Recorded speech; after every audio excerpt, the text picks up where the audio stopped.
we have here? So more workarounds. Let's go do it. So we have basically games on Peacock. You have number 10 now at number 15. Maryland. 6-4 in the third. Maryland. That Iowa up 4. Chattanooga Greens right minimum TV time. We have a few fishy games. As Chattanooga 31-24 lead over Greens 4-4 in the third. Quinnipiac 35-24 Montgomery with 7-13 in the third.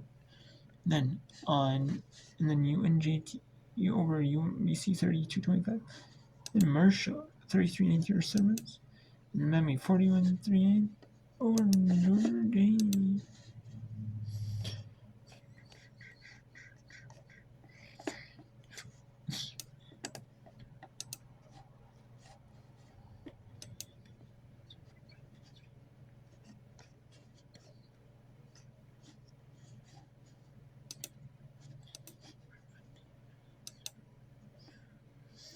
Venmo. Let's go to Venmo. Big Ten Rivalries.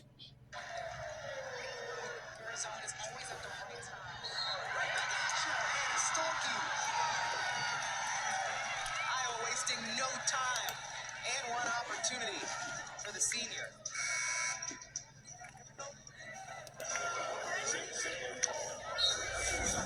It's 1,400 career points for Hannah Stolke. This is how you respond to a three-point basket. And Maryland was still getting back in transition. Hannah Stolke gets down there and seals.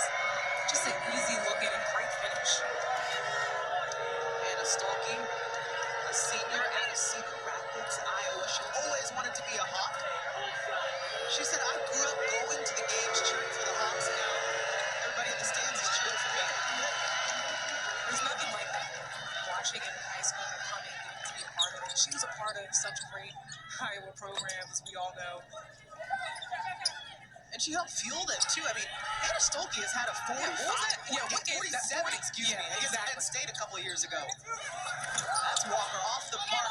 Hayden just battling. Jump ball.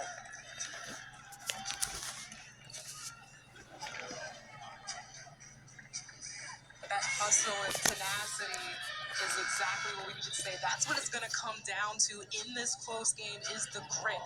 That's what the Big Ten is known for. Who's going to fight to the finish? And this is what we're seeing on both sides. Any matchup you have in the Big Ten, we go to shoot-arounds and we talk to coaches. We're like, oh, it's going to be physical tonight. Next night, different matchup. Oh, it's going to be physical. That's just Big Ten basketball. Sure is. Stolke. Knocked away by Gearzone. Here come the Terps. This is the Terps' danger zone. Ottawa gets into the teeth of the defense, has to kick it out. Walker's been efficient. Still waiting on Poffenbarger to put her stamp. Extra steps there by Poffenbarger. Credit the transition defense from Iowa. We talked to Coach about it, shoot around, sending three back. Still a close one here in College Park. 5 minutes to go in the third. Couple possessions is what separates these two top 25 teams. Every day, we are here. In the medicine that keeps your family healthy. In the food on your table. In the discoveries that drive the nation and economy forward. Let's see, this is what I love about college sports. Seeing the commercials for, like, the conferences as a whole. Like, it doesn't really, they don't really showcase, like, the sports. Sometimes they do. Some of the stuff you see, like ESPN Plus. I've seen games on, like, ESPN Plus. You know, like, halftime, they may showcase, like, if it's, like, an ESPN Plus exclusive game. You know, they might showcase, like some of the like other sports that the school has. You know, like I watched the Stetson Education Day this morning over this, and that was more a competitive game than it would have been than UMass Lowell and Vermont would be. I knew that going into it, watching the education. And so I would have, I want to see a more competitive game.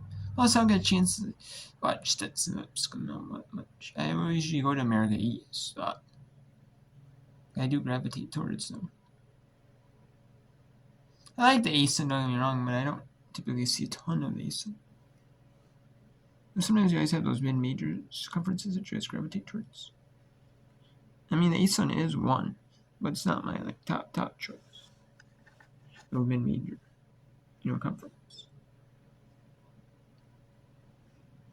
I'm not talking because like the Ivy League because of ranked team, Princeton.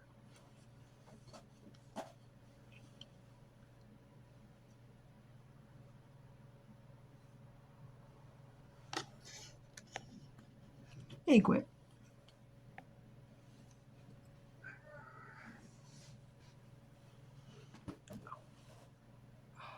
Get down with you.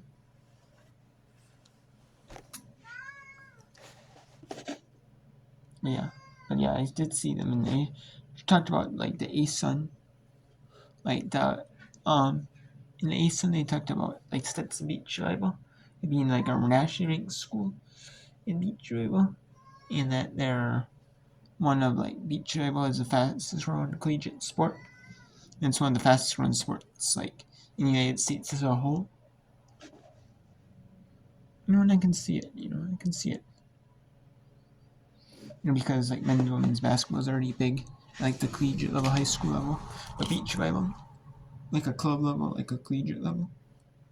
It's growing again there. And flag football is one of them too. Again, there too, Especially the women's flag football. What else? I was gonna say lacrosse, but I don't know. I mean, they folded athletes and they folded their lacrosse. So I don't know though. So. And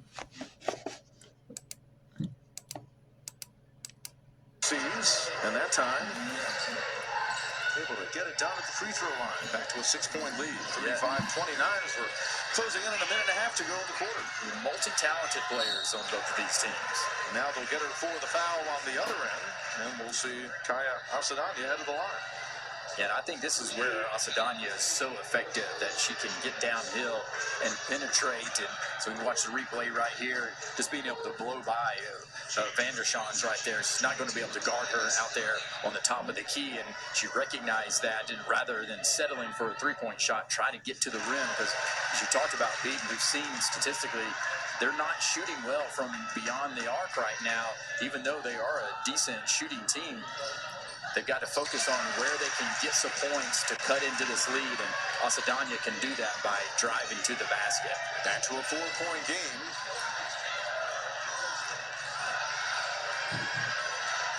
Ellis Aldez from the outside. Buku down for Owona. And here comes Asadanya and UNCG trying to cut into this 4-point deficit.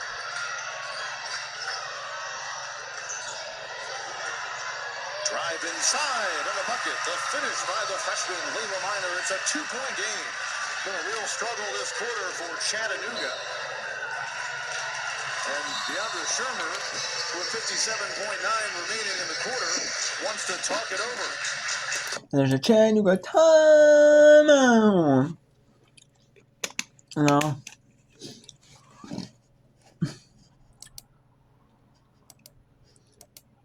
Let's go to the NCAA Highlanders taking on the University of Maryland at Baltimore County.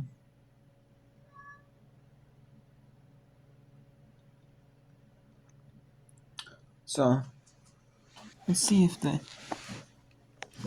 that's the Baltimore County squad.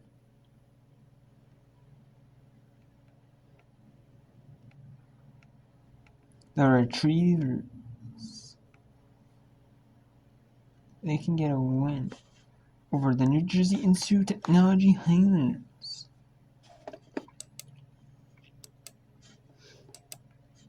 But no, they're going to media break. So let's go to the Quinnipiac Bobcats taking on Mount St. Mary's. The Mount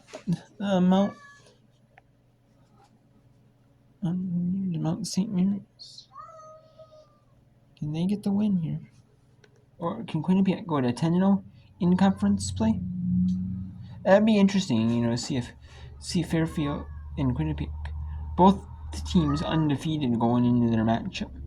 Winner takes stays undefeated in conference and is the number one team in the Metro because of that conference. And also with a big implications on the top 25 mid-major, top 25, which these schools, Fairfield and Quinnipiac, they're definitely both in the mid-major top 25. And that's where mid-major schools look at. They don't look at, oh, yes, it's nice to be like Princeton, be number one in the mid-major, be in the AP pool. Your focus is on the AP pool. No, but yes, it would be nice. But for these mid-majors, being even just in the mid-major top 25, that's the accomplishment in itself.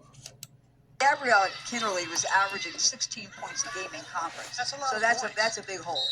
Kennerly missing her third straight game, did not take the trip from Maryland up to Connecticut, dealing with a lower body injury. Did not get an update before the game from head coach Antoine White, but we wish her all the best and hopeful that she's back at some point in the coming weeks. Speedy recovery. Yeah, wish her well, and I'm sure her Mount teammates wish she was out there. Carlson putting the ball on the floor. Good denial by Maria Keeley as Dennis Torget has come back into the game. Jumper off the mark, Sydney Ryan. Rebound for Quinnipiac.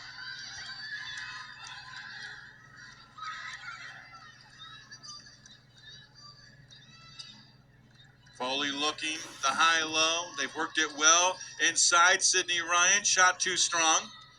And Sydney Ryan is going to be called for the foul. That is her second. And then she knows a little bit of a frustration foul. I would say you're right. Exactly. Missed a layup, a little upset with herself, and just commits a silly foul.